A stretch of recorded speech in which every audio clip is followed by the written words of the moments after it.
Hi guys, সবাই কেমন আছেন? দেখেন, আমি আজকে আপনাদের জন্য আমার মিনি কিচেনে প্রথম রান্না করব। দয়া করে কেউ আমার রান্নার আশেপাশে দেখবেন না, কারণ নতুন হাঁড়ি পাতিলগুলো কিনে আনার পরে আজকে ভাবলাম যে আজকে একটু রান্না করে ফেলি।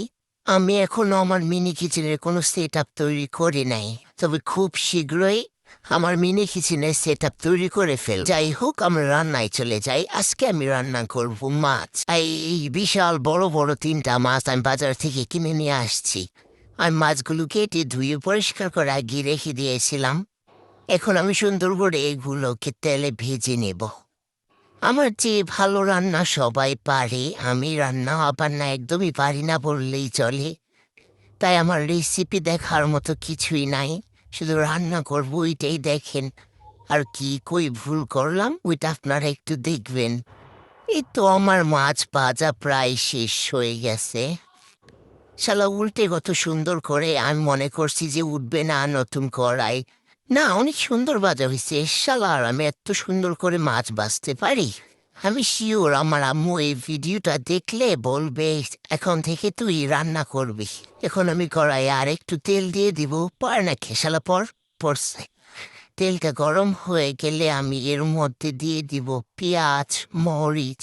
মরিচটা আমি অবশ্য পরেই দিই, আগে কোনো সময় দিই না, কারণ কেমন জানি পরে একটু ভাজা ভাজা হয়ে যায়। এই জন্য আমি আগে দিই না, মরিচটা একটু পরেই দিই। অনেক বছর পরে আসলে ছোট ছোট পাতিলে রান্না করতে এত ভালো লাগছিল, কি বলবো। আর দেখতেই ভালো লাগছিল, এখন আমার খুব ভালো লাগছে। আমি খুব শীঘ্রই আমার সেট আপগুলো সুন্দর করে তৈরি করে তারপর আপনাদের মাঝে সুন্দর সুন্দর ভিডিও নিয়ে আসবো, এবং আপনারা যা বলবেন আমি তাই রান্না করে দেখাবো আমার এই মিনি কিচেনে। তারপর আমি আস্তে আস্তে হলুদ, মরিচ, ধনিয়া, লবণ সব কিছু দিয়ে ভালো করে কষিয়ে নেব। প্রথমে মশলা রাখার জন্য যে ছোট ছোট পার্টিগুলো আছে ওইগুলো কিন্তু আমি নিজে তৈরি করছি গাইস। দেখছেন কত পারফেক্ট হয়েছে, কিন্তু পোড়া দিতে গিয়ে একটু পড়ে গেছে এই আর কি, আর কোনো সমস্যা হয় নাই। এখন আমি মশলা কষানোর জন্য একটু পানি দিয়ে দিলাম।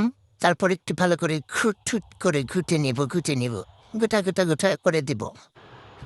এখন আমি ঢাকনাটা সরিয়ে দেখব আমার রান্নাটা কতটুক হয়েছে। এখনো পুরোপুরি সিদ্ধই হয় নাই। একটু একটু ঘুটে দেবো, আর একটু ভালো করে ঠুস ঠুস করে ঘুটে দেব। এখন আর একটু ঝোলের জন্য একটু জল দিয়ে দেব। তারপর একটু ভালো করে আবার ঘুটে দেব। এই তো আমার তরকারি প্রায় হয়েই গেছে।